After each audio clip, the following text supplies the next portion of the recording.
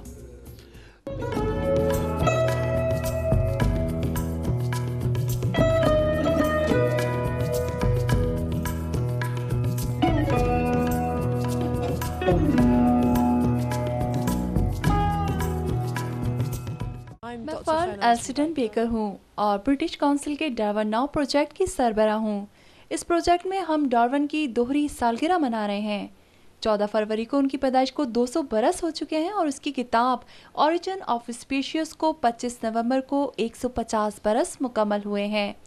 اس منصوبے کا نام ڈارون ناؤ ہے کیونکہ ہم آج کی دنیا میں ارتقاء کو دیکھ رہے ہیں اور اس کے اطلاق اور ہمارے ارد گرد کے مسائل کو بھی، اور یہ بھی کہ بین الاقوامی طور پر ارتقاء کی تشہیر کیسے کی جائے۔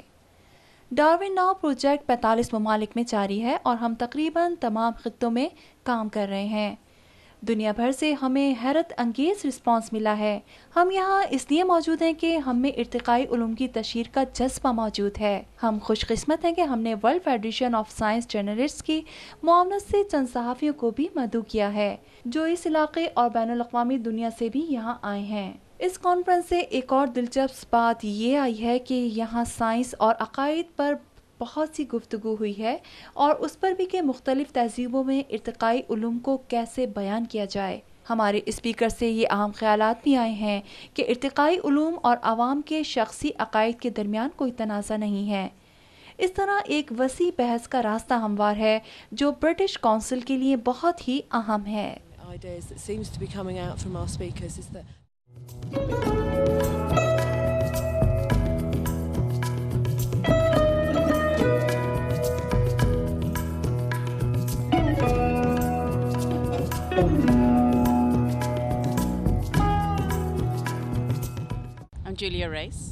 میں جولیا ریس ہوں اور یہاں مصر میں برٹش کونسل کی ڈپٹی ڈائریکٹر ہوں۔ یہ کانفرنس اسکندریہ میں ہو رہی ہے جو کراچی کی طرح ایک ساحلی شہر ہے اور یہ دونوں شہر مجھے پسند ہیں۔ یہ کانفرنس ہم نے اسکندریہ میں رکھی جو علم، سائنس اور فلسفے کی تاریخ رکھتا ہے اور یہ مصر اور مشرقی وسطیٰ میں ایک بہت خاص مقام کا حامل ہے۔ یہ بر اعظموں کا چوراہا ہے جہاں سائنس، تعلیم اور تہذیب کے متعلق خصوصی مکالمے ہوتے رہتے ہیں اور یہ وہی امور ہے جو مصر میں برٹش کونسل کی جانب سے انجام دیے جا رہے ہیں۔ ہمارے توسط سے 25,000 مصری طالب علم انگریزی سیکھ رہے ہیں جن کی اکثریت قاہرہ میں ہے، مگر ہم سائنسی تعاون اور تعلیمی مواقع کے فروغ کے لیے بھی کام کر رہے ہیں۔ ہم فنون لطیفہ کی ترقی کے ساتھ ساتھ انفرادی مواقع بھی فراہم کر رہے ہیں تاکہ لوگ اپنی امکانی استعداد کے تحت برطانیہ کے ساتھ کام کر سکیں۔ جہاں تک کانفرنس کا سوال ہے تو میں سمجھتی ہوں کہ یہاں مدعو سائنسدانوں کے درمیان نہایت اہم اور مضبوط نیٹ ورک قائم ہوا ہے۔ ساتھ ہی آنے والے نوجوان سائنسدانوں کے متوازی سیشن بھی ہوئے اور انہیں بین الاقوامی سطح کے ممتاز سائنسدانوں سے اکتساب کا موقع بھی فراہم کیا گیا۔ تو میں سمجھتی ہوں کہ ڈارون کی سالگرہ پر یہ کانفرنس آنے والے برسوں میں ارتقائی شعبوں میں حقیقی ایجنڈا مرتب کرے گی۔ Set the agenda for science in the evolutionary field for some years to come.